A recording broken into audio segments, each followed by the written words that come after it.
What are some signs that your relationship is mutually toxic? Well, one of the biggest signs that I see is that both people don't listen to the other person's needs. They both shut down. They both push each other away. Whenever there's an argument that happens, it's all about yourself and themselves, and not about how to work together. I think one of the most common signs I see in a toxic relationship is there always has to be a winner. It's never working together to resolve something. It's either you win or you lose. The fact that it's even a competition in the first place is extremely toxic, because relationships shouldn't be a competition. It shouldn't be something where you're always trying to beat the other person.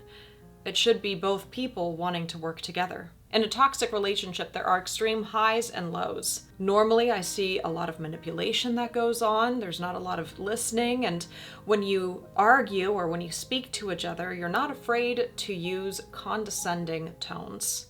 I see a lot of yelling on both sides. And toxic relationships are often very self-centered. Now, toxic relationships doesn't mean it's an abusive relationship. Abusive relationships are different because there's that power dynamic where one person is normally in control and the other person always has to submit. That's very different than a toxic relationship. Toxic relationships can become healthier, but both people need to work on themselves in order to do that. And a lot of times there are underlying issues that can't just be resolved on your own. They need to be resolved with the help of a coach or a therapist. As a coach, a lot of times whenever I see toxic couples, one of the main foundational things that I see is both people are trying to love each other, but in the wrong way. One person is not receiving the love because they're not being loved in the way that they need to be loved. The other person is not receiving love because they also feel like they're not being loved in the way they need to be loved.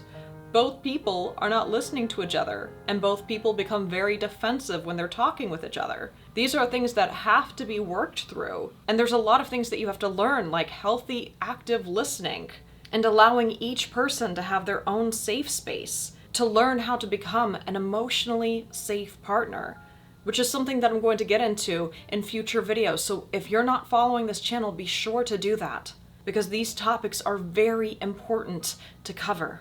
In a toxic relationship, emotional safety is a massive struggle, whereas in healthy relationships, emotional safety is the foundation of that.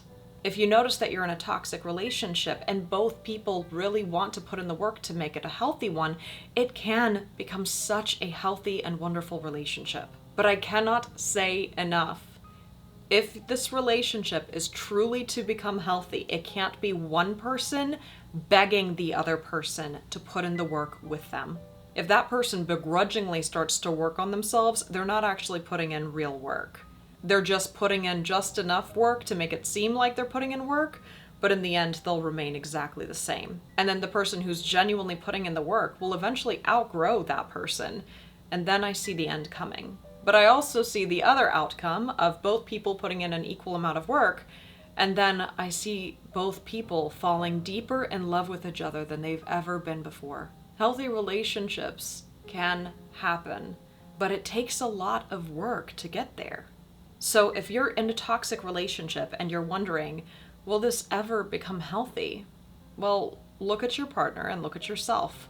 Are both of you willing to put in an equal amount of work? Do you see progress slowly happening? Or do you see this person or you stuck in the cycle of doing the same thing over and over and over again and unwilling to change? A lack of change normally has the same outcome, the end of the relationship. But a willingness to change, that can help heal the relationship. And then you can move forward towards a happier and healthier life with this person. The choice is up to both of you, but it will not work if both of you are not committed to putting in the work.